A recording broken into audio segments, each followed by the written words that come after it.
Hello. In this video we're going to look at the B cell and the T cell story.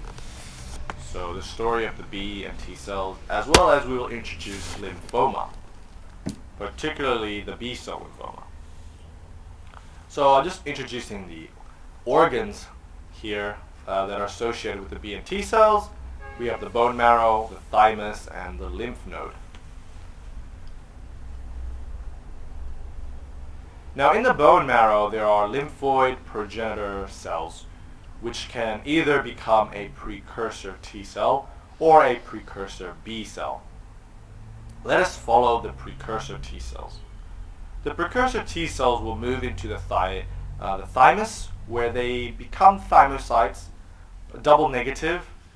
They are double negative because they are negative for both CD4 and CD8 receptors.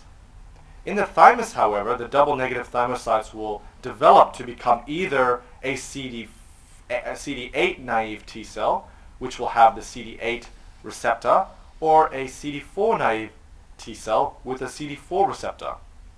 The naive CD4 and CD8 T cells will also have a T cell receptor on them. And the naive CD4 and naive T cells will then move into the lymph node ready to become activated. Now let us look to the bone marrow and follow the precursor B cell. With the help of the enzyme RAG1 and 2, the precursor B cell in the bone marrow will undergo VDJ recombination of light and heavy chains to form a naive B cell with a membrane-bound IgM antibody. So the naive B cell actually will have a unique, you can say, a specific type of antibody on its surface for a specific type of antigen. So the naive B cell will leave the bone marrow and proceed to the lymph node. During circulation or within the lymph node, the naive B cell, if the naive B cell's IgM, surface-bound IgM, recognizes an antigen, it will phagocytize it and then present the antigen on an MHC class II molecule on its cell surface. Now the experienced naive B cell now waits for either co-stimulation or stimulation by an activated CD4 T cell. So we're going to look at what happens in co-stimulation. So let us just say this naive CD4 T cell can recognize the antigen being presented by the B cell. What happens next is called co-stimulation. The naive CD4 T cell stimulates the naive B cell, and the naive B cell stimulates the CD4 T cell. Alternatively, what could have happened is that a fully activated CD4 T cell could have activated the naive B cell. But anyways, what we end up with is an activated CD4 T cell and an activated B cell. When the B cell is activated by the T cell, something big happens. There are cytokines that the T cell will secrete that trigger the naive B cell to proliferate into centroblasts. During the proliferation process, each individual B cell undergoes what is known as somatic hypermutation by the AID enzyme. Somatic hypermutation introduces point mutation in the variable region of the antibody gene. Thus, what we end up with many centroblasts, each with different surface IgM antibodies, because their variable regions have slightly changed thanks to the mutations. So these centroblasts can have antibodies with either an increased or decreased affinity to that antigen. The centroblasts then move through the germinal center to where there are many follicular dendritic cells presenting many antigens on its surface. There are also follicular T helper cells in this area.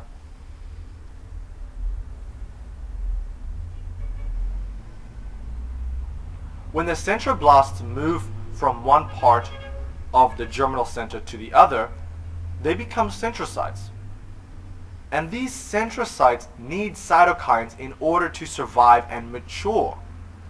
So they sample these antigens presented by the dendritic cells using their newly acquired specific surface IgM antibody. Unfortunately, some centrocytes will have decreased affinity to these antigens after undergoing somatic hypermutation. The ones that have decreased affinity will die through apoptosis. Fortunately, however, there are centrocytes that will have an increased affinity following hypermutation, and so will easily recognize the antigen presented by the follicular dendritic cell. So if these centrocytes recognize the antigen, it will again engulf it and present it to the T helper follicular cell nearby. The T helper follicular cell will now help the B cell, help the centrocyte, which is the B cell, help the centrocyte to proliferate and then to differentiate.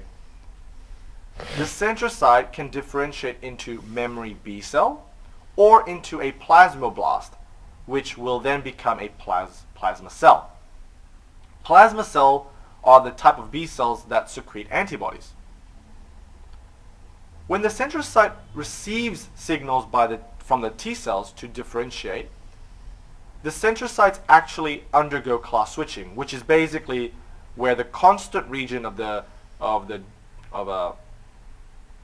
antibody can become a specific class. So it can change into an IgE, IgA, or IgG, for example.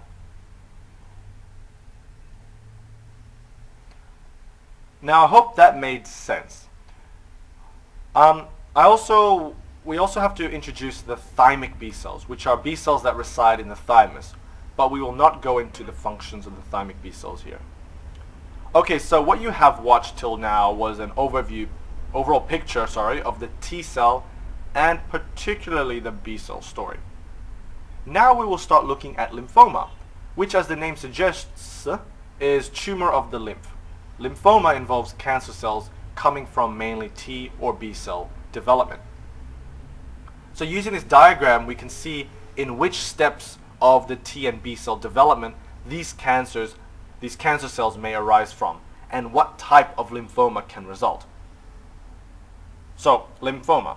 Lymphoma is a heterogeneous group of malignancies characterized by proliferation of lymphoid tissue. They are diverse in cellular origin, morphology, immunophenotype, cytogenetic and molecular abnormalities, and they're different in response to treatment and prognosis. So they're a big deal. Lymphoma can be categorized into two broad categories. These are Hodgkin's and non-Hodgkin's lymphoma. In this video, we will focus on non-Hodgkin's lymphoma, which is the 6th most frequent cancer, and it is increasing in prevalence. Risk factors for non-Hodgkin lymphoma include immunological disturbances, viral, genetic, and environmental. So immunological can be HIV or autoimmune diseases, which predisposes one to lymphoma. Viruses such as HIV, Epsilon-Barr virus, and HCV are risk factors also for lymphoma. Genetics, as in Klinefelter's and SCID, increases the risk of non-Hodgkin lymphoma.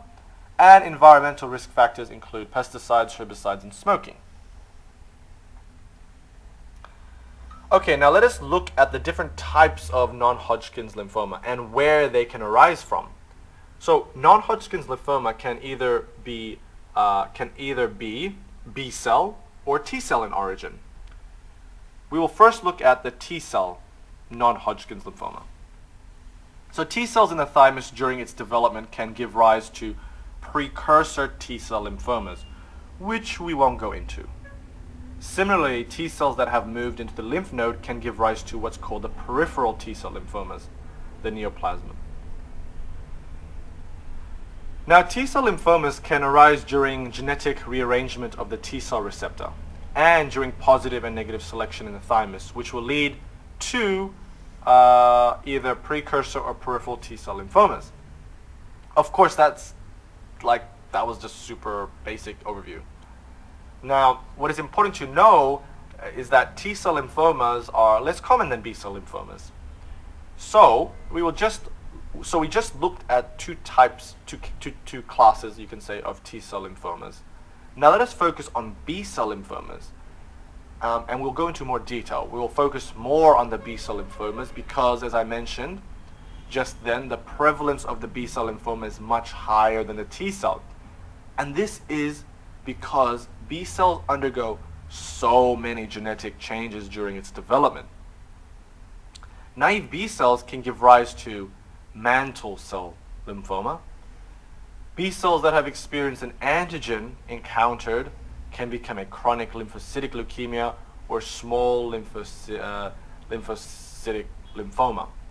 Lymphoma and leukemia can often be confusing. They are different yet related. The main difference is that leukemia involves the blood. Anyways, we won't really talk about leukemia and lymphoma in this video, but it's just good to know that this particular part of the B-cell development can lead to the chronic lymphocytic leukemia or the small lymphocytic lymphoma. The centroblasts in the germinal center can give rise to Burkitt's lymphoma and germinal center B-like diffuse large B-cell lymphoma, or DLBCL, which has, interestingly, 60% 5-year survival. Both Burkitt's lymphoma and germ cell B-like diffuse large B-cell lymphoma are some of the common types of B-cell lymphomas possibly because of the genetic mutation that occurs following somatic hypermutation in the germinal center. So what I mean is that following hypermutation in the germinal center, which is a normal process, it can lead to mutations leading to cancer, which is the Burkitt's lymphoma or the large diffuse B-cell lymphoma. The centrocytes can give rise to follicular lymphoma. Memory B cells following class switching, which is another genetic rearrangement, can give rise to chronic lymphocytic leukemia or the small lymphocytic lymphoma, as we've already introduced earlier. Plasmablasts can give rise to activated B-cell-like diffuse large B-cell lymphoma, which has a 35% 5-year survival. So now we have actually talked about two types of diffuse large B-cell lymphoma. Well, we actually have three, and the third one arises from the thymic B cells. So here, the thymic B cells can give rise to what is called the primary mediastinal B-cell-like diffuse large B-cell lymphoma. So we have 1, 2, 3 types of diffuse large B-cell lymphoma. Anyways, the reason it is important to know this is because the most common non-Hodgkin's B-cell lymphoma are the diffuse large B-cell lymphomas as well as the follicular lymphomas. So that is why it's important to know these. So those were the major types of lymphomas I wanted to talk about. But using this diagram, it is also important to introduce a common type of cancer which arises from one particular cell, which are the plasma cells. Plasma cells can give rise to multiple myeloma, in which there's so much plasma cells being produced and moving into the bone marrow that it causes big problems. And I will have a video on that, hopefully. A link to the video, hopefully. So far we have talked about the B and T cell story, and we've introduced the different types of lymphomas. Now let us look at the reason why they arise. So I guess the molecular aspect of lymphoma, which is important. So we just looked at the T and the B cell story, as well as the different types of non-Hodgkin's lymphoma that can arise during different periods of the development of the B and T cells. Now let us look at the pathophysiology, basically how do these lymphomas arise? And they basically arise mainly through genetics, genetic changes, such as 1, translocation, and 2, mutations during development, during like somatic hypermutation, for example, or class switching. So the translocations of chromosomes are seen in many of the lymphomas. Translocation of, for example, the BCL2 and BCL6 genes are seen in a lot of lymphomas.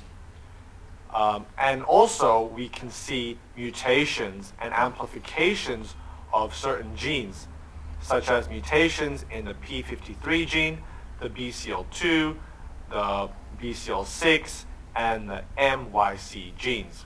So just overall know that lymphomas arise from genetic changes such as translocations and mutations during the development of the cells. Thank you for watching. I hope you enjoyed this video.